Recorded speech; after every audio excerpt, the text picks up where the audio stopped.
But why are we not there anymore?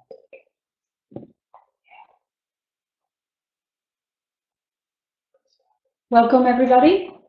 I hope that you can all hear me. I am Lidia Borrell-Damián. I'm the Director for Research and Innovation at the European University Association, and it is my pleasure to be the moderator of this exciting webinar on the landscape of big deal contracts across Europe.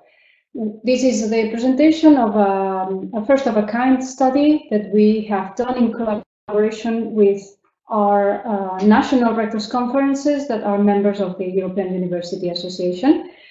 This is the result of 2 years of a study. It will be presented by the chair of the expert group on open science of the European University Association, Professor Jean-Pierre, former rector at the Université La Lorraine in France, and also former president of the CPU, the French Rectors Conferences. Following his explanation on the main results of this project, we have the pleasure to introduce Ms. Anna Lundén, who is a member of the EUA high-level group on big deals and head of the Division for National Coordination of Libraries at the National Library of Sweden. We will then have hopefully some 20 minutes for questions and discussion. We will collect your questions or comments that you can introduce at any time during this webinar in the chat area of your screen, at the lower part of your screen. And we will collect them and cluster them so that we can frame the questions properly and address them properly to either Anna, Jean-Pierre, or myself. So before we listen to Jean-Pierre and the main results of the survey, I would like to introduce the work that we do in EUA, the strategy towards what we call Science 2.0 and open science. This is our way to address a number of issues that are related to the conduct of research and that have generated considerable attention with the progress of open science. We all agree that open science is changing the way that scientific research is being conducted, assessed, and utilized. It is generating alternative ways for the researchers to conduct and use the outcomes of the research. It's fostering more interdisciplinary research, and it affects the career progression of researchers, or is starting to affect the career progression of researchers, affects the way mainly the publications are assessed. It affects the scientific reputation systems. It also affects the way the society and academia interact or will interact in the future. And above all, is calling up on the attention of the politicians more than ever before, we think. So as this movement towards open science is gaining momentum at political, academic and societal level, we think it is about time to move on towards a more open and transparent and sustainable scientific, what we call ecosystem, with all due scientific considerations for that word. In EUA, we started back in 2012 to address the open science issues. And in 2015, we created the expert group on open science, Science 2.0, which I will now talk about. But basically, the EUA Council agreed that EUA had to take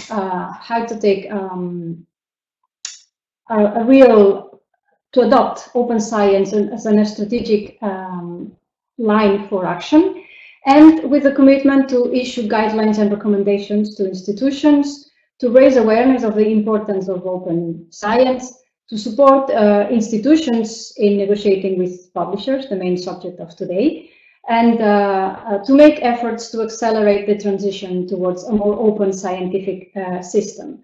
And based on all these activities, also, the EUA wants to enforce the voice of universities in EU policy development.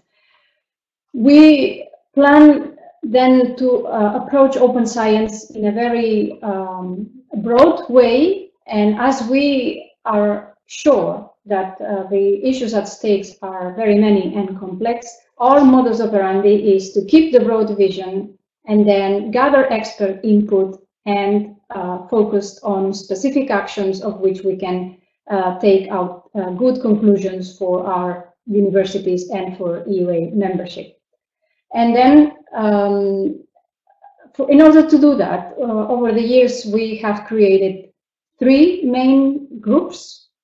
One is, as I said before, the expert group on open science, Science 2.0. It is active since 2015, and their members are designated by the national rectors' conferences. They include rectors, vice rectors, other high-level experts in open science, legislation, etc. We then have what we call the high-level group on big deals. This is a specific group to assist universities and national rectors' conferences in their negotiations with publishers. They also include rectors and high-level experts, heads of libraries, heads of negotiating teams, etc. And last but not least, we have a negotiators group, which we established last year, gathering expert negotiators from 30 countries in Europe. The idea is that with these expert groups, we foster enough interaction between the actors and between the university sector and the negotiators to help them move on towards, as I said before, a better, fair system, and that EUA is able to cope with the needs of the university sector regarding the update of legislation, regarding requesting support to national governments or to EU institutions, etc. In general, to support well the work of the university sector in Europe regarding open science. So I would like to now move on and present you a few selected outcomes of EUA activity. EUA runs a yearly survey on open access, and for example, one graph shows how universities, almost half of the universities in Europe have policies, institutional policies on open access, and some 20% are in the process of developing them. This is a survey that the results of a survey we conducted last year with 338 universities across Europe, and it is a figure that it is consistent over the years. Then another outcome of our activities is the numerous policy positions that we are able to produce based on these outcomes and based on the discussions of the experts in the groups that I mentioned before. I, of course, will not enter into any details, but you can consult all these positions in the EUA website. Just to focus on the last position we issued last year was a series of recommendations to EU institutions and national governments to raise awareness of the importance of developing legislations that are, first of all, compatible between EU directive and national policies, but also on the need to embed open science in all research in all research programs, and last but not least, develop new research assessment exercises so that we can guarantee the good career progress of our scientists, being very fair and transparent on the way their scientific outputs are measured. That is it from my part. Just to remind you that the results of every year's survey are freely available in our website. We have the 2 previous reports, and also to let you know that the questionnaire of this year is still open until 27th of April. That's for the universities that may be listening to this webinar, and that you are invited yet done so. I thank you very much for your attention in this part of the webinar, and now I have the pleasure to give the floor to Professor Jean-Pierre Finance that will present us the main results of the Big Deal Survey. So Jean-Pierre, the floor is yours. Okay, thank you, Lidia, and it's my pleasure to summarize the spirit and the results, outcomes of this survey. Sorry.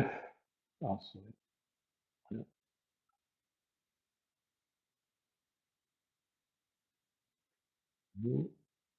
Okay. Just to. Okay. The first ideas is based on the need to for EUA to better understand what is the state of the big deals in Europe. And we decided to start this survey. It was a very long way, but we had the support of big deals negotiators nominated by the. Oh, where is the presentation? I didn't.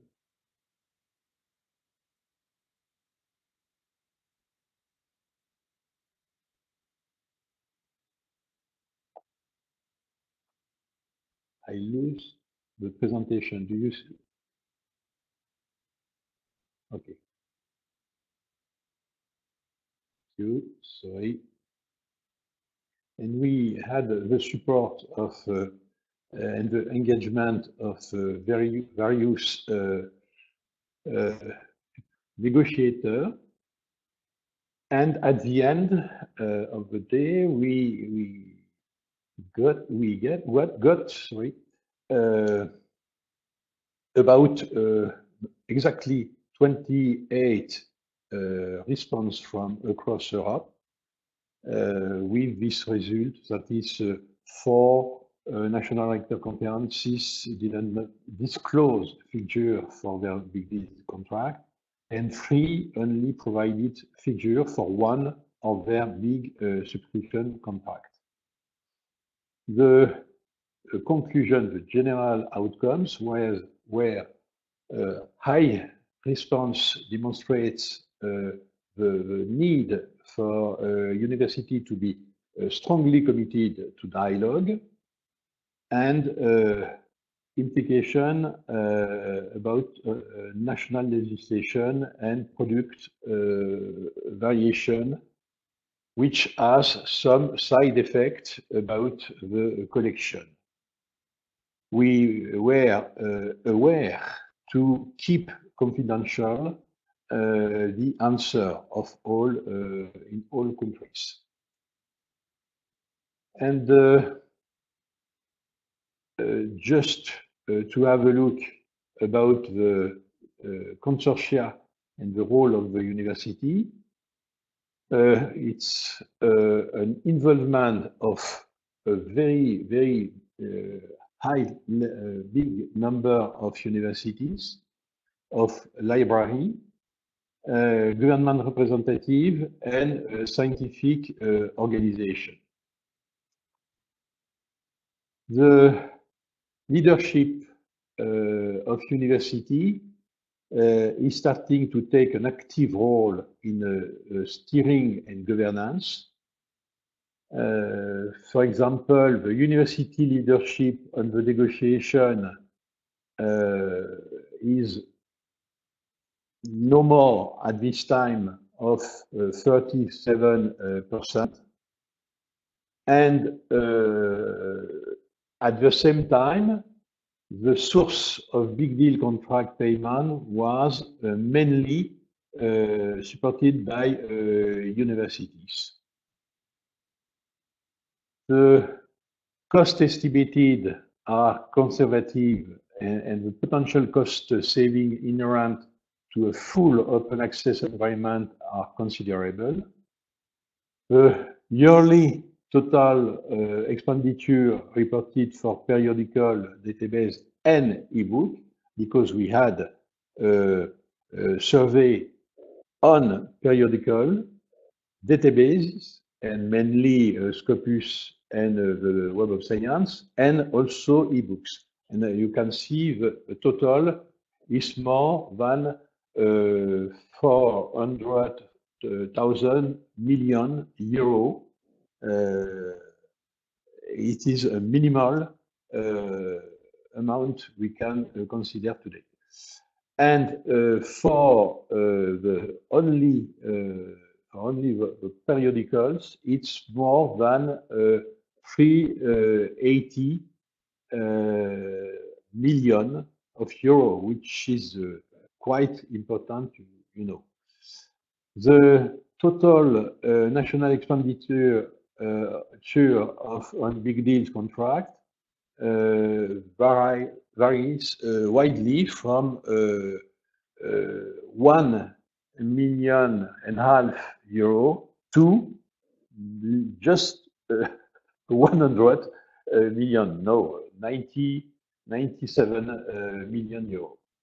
And the relationship between big deals cost and GDP per capita also vary from 31 to 2,500 person per year, which is a very large scale of changing.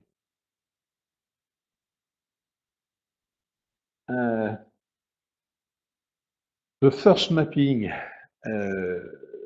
explain also that university are hesitant about APC, article processing charge. And the question is, do we or not have to associate negotiation about APC and negotiation on subscription? At this time, the association of APC in current big deal contracts are quite low. You can see on the total through APC or offsetting provision, it's 50%. But the hope and the willingness of the negotiator and the national rector conferences is to make more and more important the percentage devoted to APC in the negotiation. That is about more than in the overall 17%. And okay. If we look ahead, we know all of us that the Elsevier group, oops,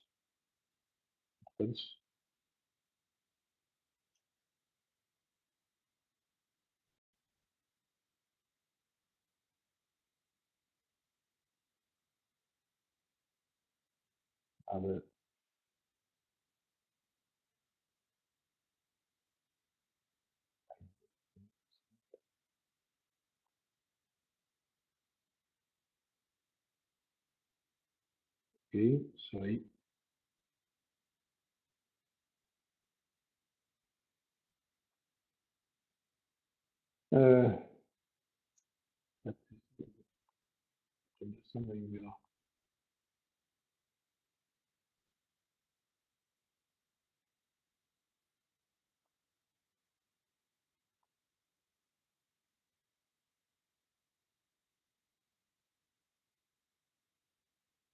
Okay.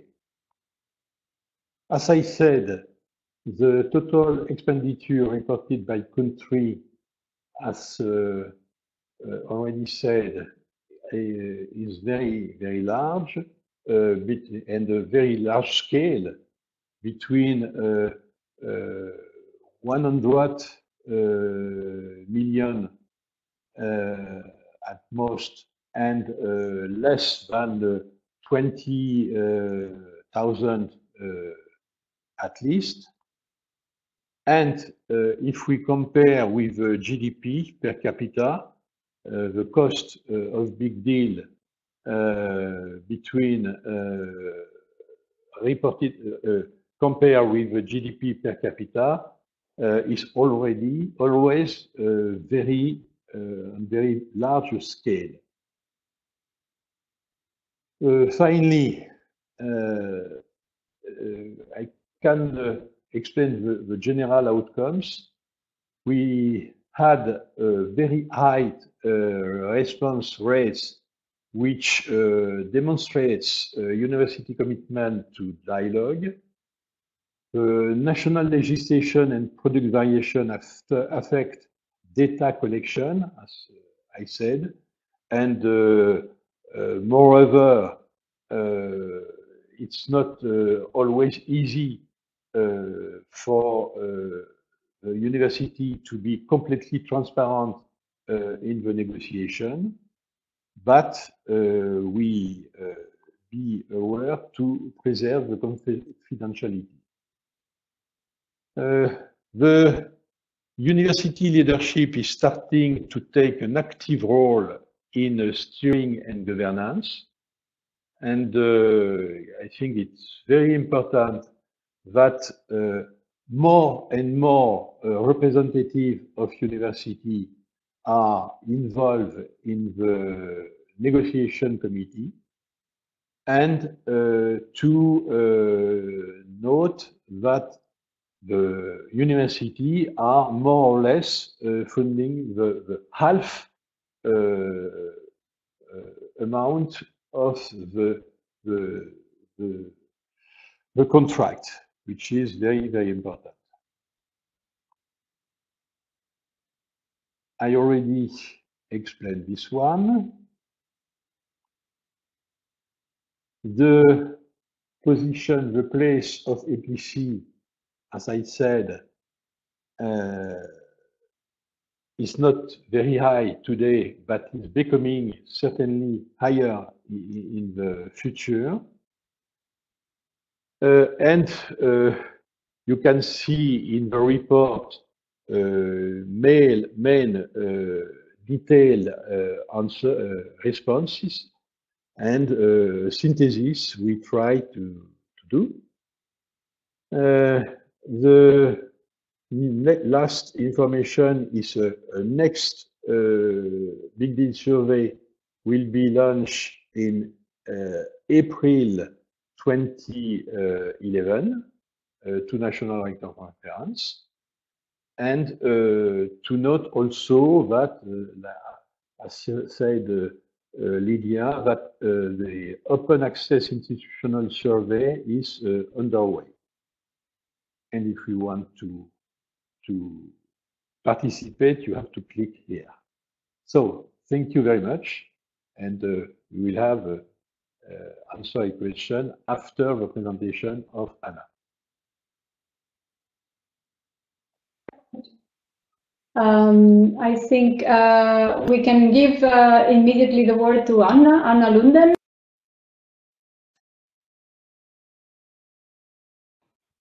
Please remember that you can start placing your comments and suggestions in the chat corner of your screen. Please, Anna, the floor is yours. Oh, thank you very much. Thank you for the opportunity to tell you a bit more about the current situation in Sweden and the importance of the university's engagement in the negotiations with publishers. And the focus, as the title of my presentation indicate, will be on advancing the OA transition.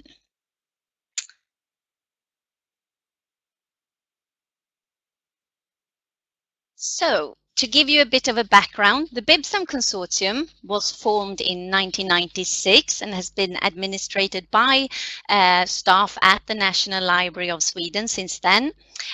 We have currently 80 plus participating institutions from higher education institutes, government agencies and research institutes. We negotiate plus 40 agreements, which concludes 280 plus e-resource packages. And the turnover for the BIBSAM Consortium in 2018 is approximately 36 million euros. The BIBSAM Consortium was initially formed to support the university libraries in the paradigm shift from print to e-journals and from individual subscriptions to big deals. But now we are, of course, focusing on the transition to open access. So my next slide shows you that 10 years after, in 2006, the openaccess.se program was started as a project. It was focusing on providing information, policy coordination, and promoting and supporting open access in Sweden. Openaccess.se is the Swedish node in the EU-funded project Open Air and the open access expert in the Swedish advocacy platform for Horizon 2020. I have included some links in my presentation so you can read more in English after if it is of interest. I would like to draw your attention to some important political steps taken towards open access.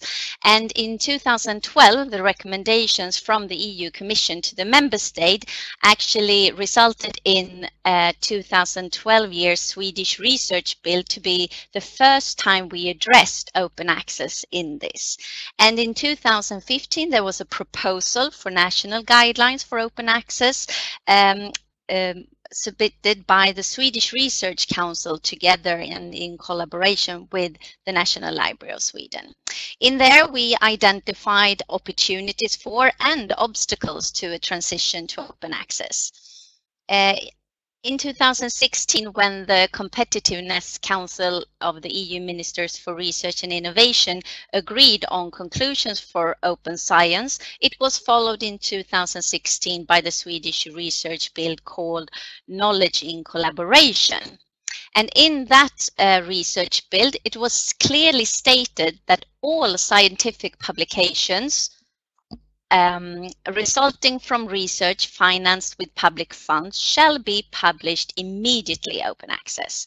Open access is the default and toll access is an exception. And the transition to open access shall be fully realized within 10 years, so meaning 2026. And it was underlined that all stakeholders within the Swedish research system shall work towards this common goal. And as a result of this research build, it was stated that the National Library of Sweden got an appropriation directive from the government to coordinate open access to scholarly publications. The key stakeholders in the Swedish research system is then the Swedish Rectors Conference, and I will give you some more information in the coming slide, together with the Swedish Research Council and the National Library of Sweden. We have a steering committee for the BIBSAM Consortium, and there is a group for open access, and these groups are both chaired by the Vice Chancellor of Stockholm University, Professor Astrid Söderberg-Widding, and it's her that you see on the picture here. It's of course very important that we have a Vice Chancellor in charge of the steering group or leading the steering group. The steering group consists of 6 representative library directors nominated by the Swedish Research Conference. By the Swedish Rectors Conference, sorry. And the steering committee is focusing on developing strategies and overall principles regarding negotiations, price model and content. And they take active part in high-level negotiations with publishers, and approximately, I would say, 3 publishers per year. The Swedish Rectors Conference, called the Swedish Association for Higher Education, SUHF was founded in 1995, and it consists of 37 university and university colleges in Sweden. The decisions on principal issues are taken by the General Assembly, comprising of all member institutions, and they meet twice a year. And during these last meeting now, big deals negotiation has been an important topic on their agenda. Furthermore, a specific forum for library directors within SUHF was established in 2006, and a group for coordination of open science was formed in 2017. And they did that within the SUHF to ensure that the development of these issues is coordinated by the Rectors' Conference, and also to monitor the developments and submit proposal to the board on strategic priorities.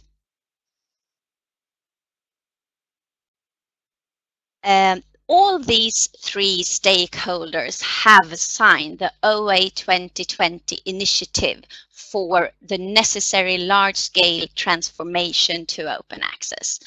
But what does that actually mean? Well, it means that we aim to transform a majority of today's scholarly journals from subscription to open access publishing in accordance with community-specific publication preferences.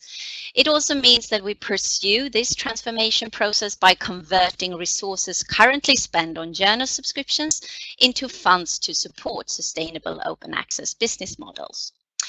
It means that we cooperate with all stakeholders for a swift and efficient transition, both on national but very important, like within the EUA, on a European and international level. And we also support new and improved forms of open access publishing. All this demands new ways and methods of working. For example, the licensing and the open access team at the National Library of Sweden are working very closely together. They actually sit in the same room, in the same office space. They have a common goal for 2020, which is to lead the work moving from subscription-based to immediate open access publishing. We are negotiating OA parameters with all journal publishers, and if acceptable terms regarding open access cannot be met, an agreement should be limited to a single calendar year. And this is a principal decision made by the steering committee. New open access terms and conditions are brought into these agreements.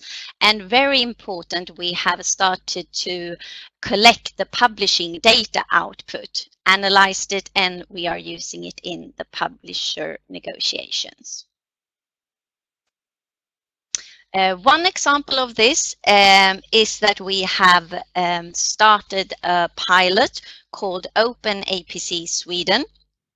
It was set up together with 5 higher education institutes in Sweden, and it's an aggregation of the Swedish APC cost at GitHub, and it modeled from the German Intact project Open APC.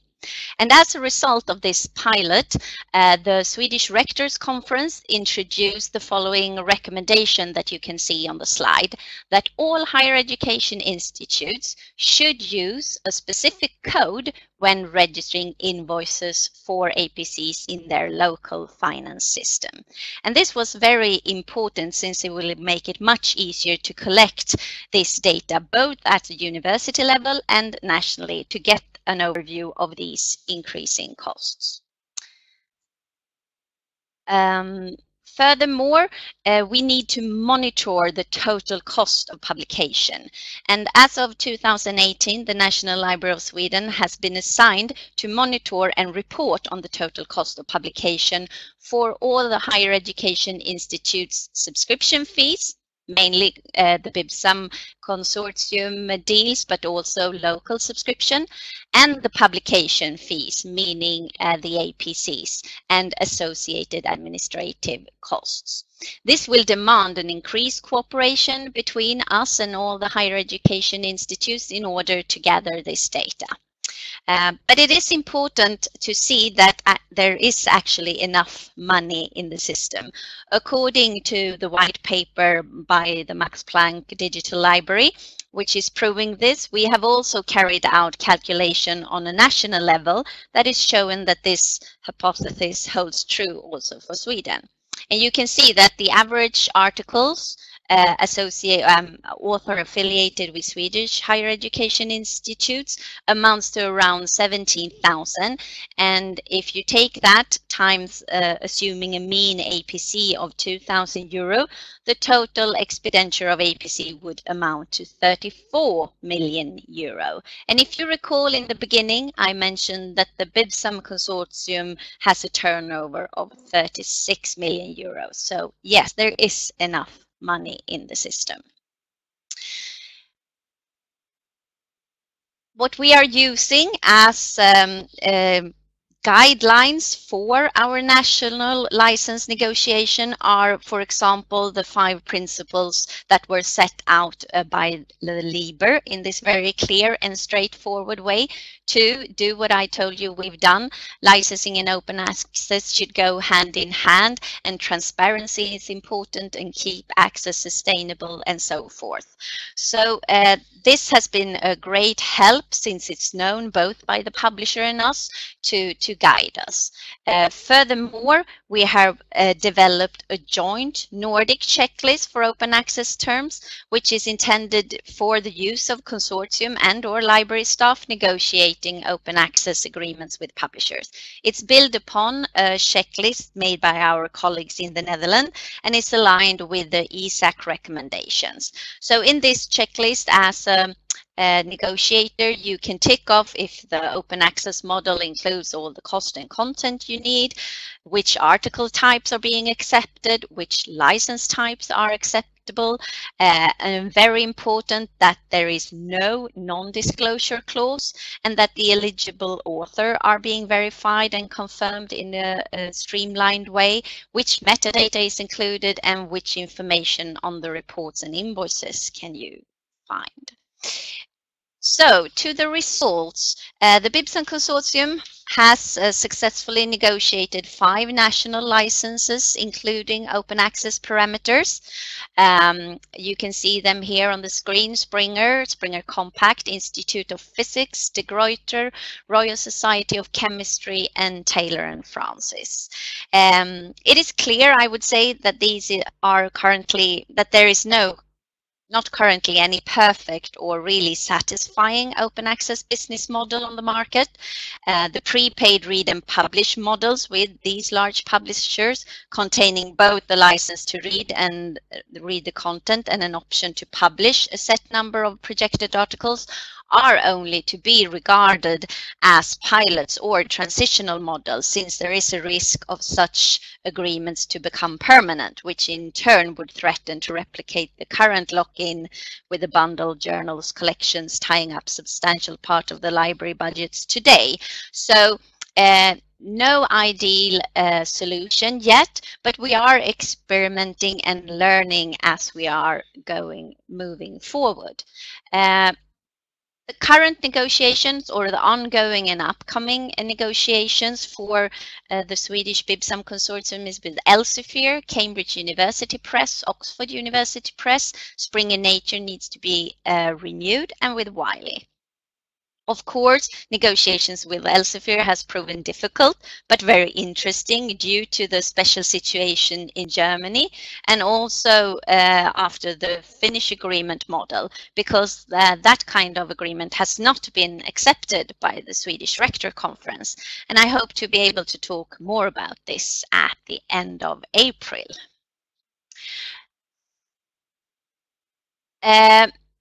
As we stated regarding the OA 2020 initiative, it's important to not only focus on these big publisher and the subscription deals we have. We do also support pure OA initiatives, both OA content services, like you see the list below, and open access infrastructure services. And I think this is important that we all can, in this kind of crowdfunding, make sure that these initiatives survive and develop into sustainable open access services. The steering committee of the BIBSAM consortium are currently discussing to sign an agreement with pure open access publisher. So we have made an overview of these where we publish the most, and we will also discuss evaluation criteria for gold open access publisher. But with that said, it can be concluded that there is enough money in the system, in the current subscription system, for a transition to open access, and that it's not only a mirage on the horizon, but in fact currently underway in Sweden. But in order to reach the target of immediate open access for all the publicly funded research output by 2026, as set out by the Swedish government, there is a strong need for institutional reallocation of fund.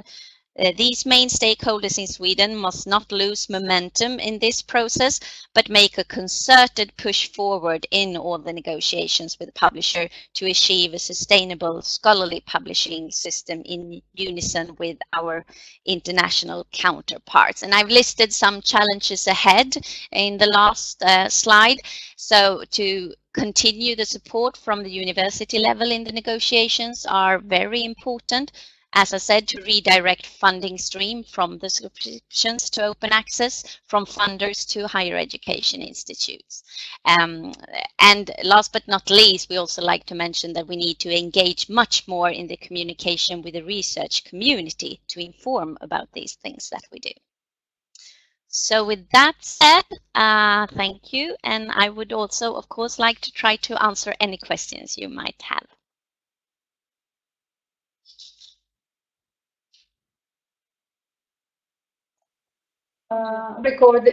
Thank you very much, Anna, and also Jean-Pierre for your two excellent presentations. We have received a clarification question actually for you, Anna. Yes. It is related to the potential savings. Someone who does not really understand how the balance between what you said about the 30 million euro to read literature from all over the world in relation to the 34 million euro to get 17,000 articles published in open access. Can you clarify the mathematical calculations of these? Yes, well, I mean, we are, of course, would like other countries to follow, and that is what the OA 2020 initiative is all about. So if every country paid for their affiliated authors' output and it would all be made open access immediately, then that would be sufficient. But of course, since we still have a large part of the output behind paywalls, it's not a one-to-one solution currently. So, but as I said, if we were to pay in a pay-as-you-publish model, we would pay less for our output than we currently are for reading the rest of the world's outputs. Very good. Another question is coming up, and it is about the APCs. The APC payments, a person is saying that individual APC payments are coupled with heavy administrative overheads at the university's end. And with, it's called quality unfriendly incentives at the publisher end. So could you tell us, Anna and Jean-Pierre, how could we avoid this? Would you like to go first, Jean-Pierre? Yeah. Yes.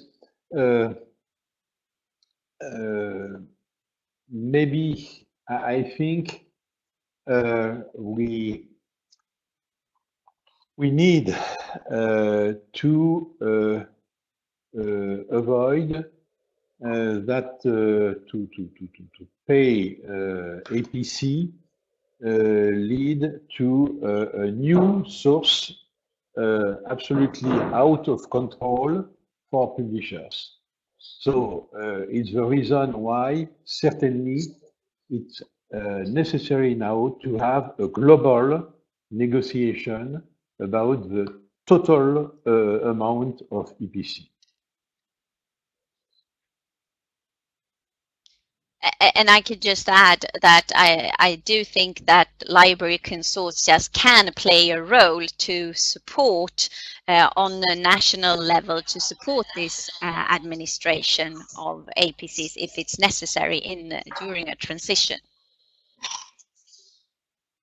Mm-hmm. Very good.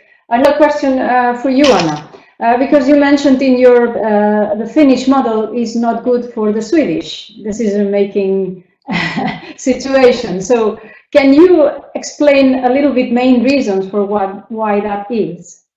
Yes, the Swedish Rectors Conference would like to see transformative agreements, so not seeing a subscription fee that is the same as it is today and increasing every year, and the APC discounts then maybe going down as we move in a transition. So we thought that that model is not as transformative as we wanted, and therefore we have declined that and are now discussing a more consolidated model, I would say.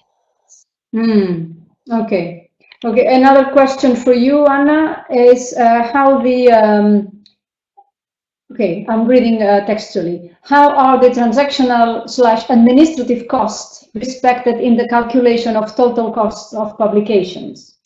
Yes, no, I can't answer that yet. We are actually just starting to explore that, but we have received that as an assignment from the government to monitor it, but we're not sure yet how to actually get in control of those figures or to gather those. So we are open for any suggestions that other countries may have. So it's all new to us actually, but we will try to start look at it with good cooperations with the university libraries. Okay, and then we have here a question about I think this for both of you, Jean-Pierre and Anna, is what is the rationale for accepting an average APC of 2,000? I ask this because it is known that there are other institutional-based or other type of non-for-profit publishing initiatives that provide the same type of publishing service for much less amounts, with significant savings to the system as a whole. Okay, from my point of view, yes, there is several calculations explaining that the APC should be around 2,000 euro. My point of view, it's not a direct result of the survey, is we are in a negotiation. I'm talking with the negotiation with the publishers and the big publishers. I think we are in a negotiation of an immaterial data. And the digital world imply that it's absolutely not easy to really define the cost of such services or such data. So I think it's certainly a question of negotiation, as we had in the case of software, and the cost of software was decreasing depending on the relationship between the company and the client. So I think we can start with an average evaluation estimation of APC, but I think it's just a starting point in future negotiation. Yeah, Anna, any views? No, I have nothing further to add. I think it was a good answer. A kind of a provocative question came in as you, Jean-Pierre, was providing this answer. It says, could not we just pay one lump sum of APCs per country and per publisher for access to read and mine and for full open access, full stop? Yay! Go on, Anna. Yeah.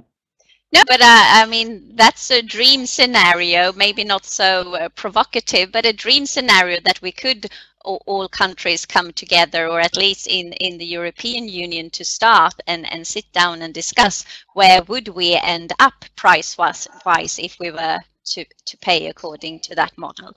I think it would be a very interesting workshop to see where we would end up.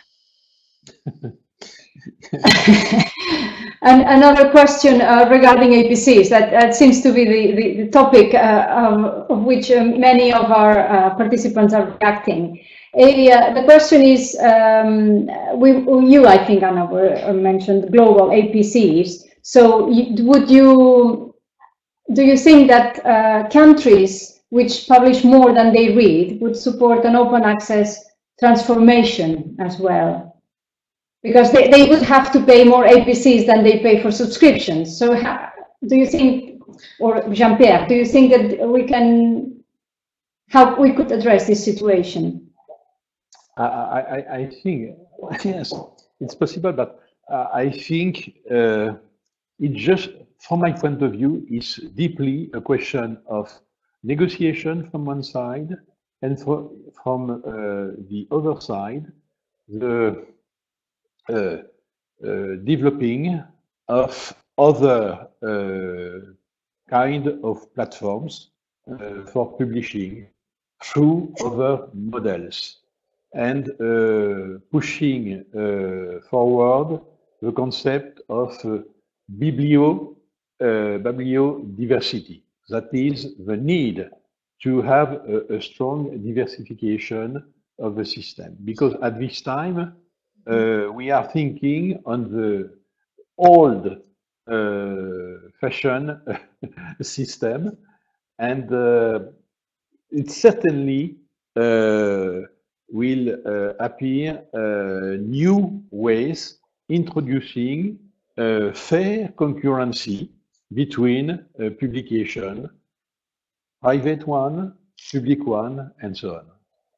But main question on this, under this point is, as you said, the motivation and the support of researchers, and for which we need to both promote the concept of openness, but at the same time we need to develop new methods to assess scientific outcomes, scientific actions, scientific projects, and researcher, and to have a modification of the behavior of researcher, but also of institution in all aspects of evaluation. Mm-hmm. Yeah, and I think this can only be challenged when our merit system, when we can change that, when the research assessment and allocation systems are not based on journal impact factors or impact factor of journals. So I think that is where we have to do a lot of homework within the universities and within the research funders to ask for other incentives regarding open access publishing. Mm-hmm. Yes, and in relation to that, where you were just mentioning, here is a question. It says, what about the role of author incentives and metrics? Do you see this as a barrier to individuals choosing full open access options or publishing platforms? Yes. Do you think that if we could break this down, the transition towards open access will be faster?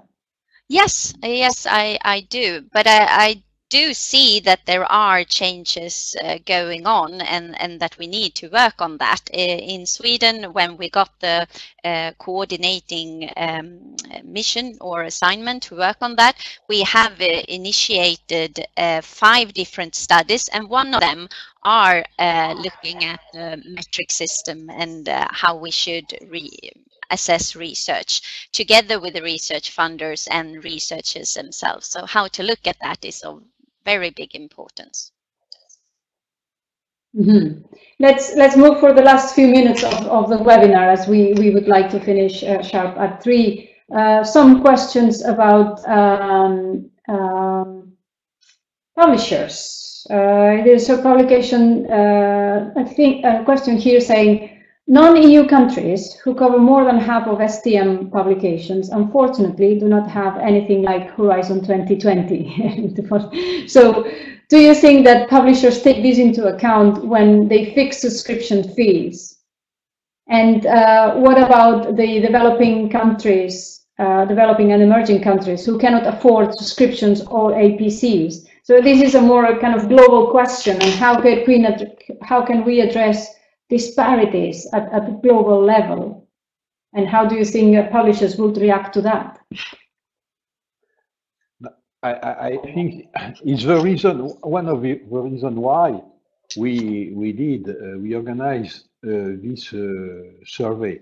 We need to share data, to share information, and maybe later my hope is to overcome the national approach of this question, and to have a more common vision and more joint actions in order to develop both open access and to master the crisis. Mm. Yeah, and a follow-up question in relation to this, now thinking about the negotiations, is how would we should consider to avoid the current lock with large commercial publishers while pursuing the big deals model? What would be the breaking points of that locks with publishers? Sorry, I didn't understand the question. What would be the? I would say the breaking points to avoid yeah, with the current negotiations with publishers pursuing a big deal. So how I guess that the question is how we could make real progress in the current system. Yeah, we have of course asked about when is the flipping point, when do we flip? And in current agreements where we have OA parameters, we discuss that with the different publishers, how large percentage of the articles open access, when do a subscription journal then become open access? And there's no straightforward answer to that, but we need to push, and as Jean-Pierre said earlier, gather the data and follow up on it in order to make sure that there will be more open access journals thanks to this. That we haven't mentioned scope 3 in my presentations, but I mean that's a good example of also working on a real global level when you have a strong player like CERN to be able to negotiate and to represent also those countries that are not there yet. But I mean, there we have managed in some kind of democratic way to support this. So I think if there are always discussion if that's a scalable model, but it's interesting to try to replicate it. Yeah. Question for you. Sorry, please, Jean-Pierre, go ahead. Yeah, no, I fully agree. In fact, which is not easy, is we are in a transition system, and it's absolutely not easy to have a common vision. But if we have a bit of imagination, we can see the situation in, I don't know, 4, 7, 10 years in the future. And at this time, I'm pretty sure we'll have only open access as a publication system. And for this, we have to both continue to master the cost, because it's a very, very important question, and at the same time to develop a fair, as I said, a fair concurrency between several systems allowing to publish very, very good and reputed articles and journals. Mm-hmm. One question for you also, Anna. What about the, no, was for Anna this question? Yeah. Could you tell a bit more about the planned contract with open access publishers in Sweden? Yes, as I shortly said, we did an analysis of the output with the pure gold open access publisher, and we looked at that and then had some first conversations with these publishers to discuss if they are interested in entering into some kind of consortial agreement. And there is a great interest. So I just came home from the UKSG Serious Group meeting yesterday evening, and we had some interesting meetings there. So that would have, I mean, an agreement with a pure gold publisher would have to talk about, as I said, then maybe discounts on the APCs or centralized invoicing, which would enhance or make it easier for both researchers and the institutions and the pure gold open access publisher.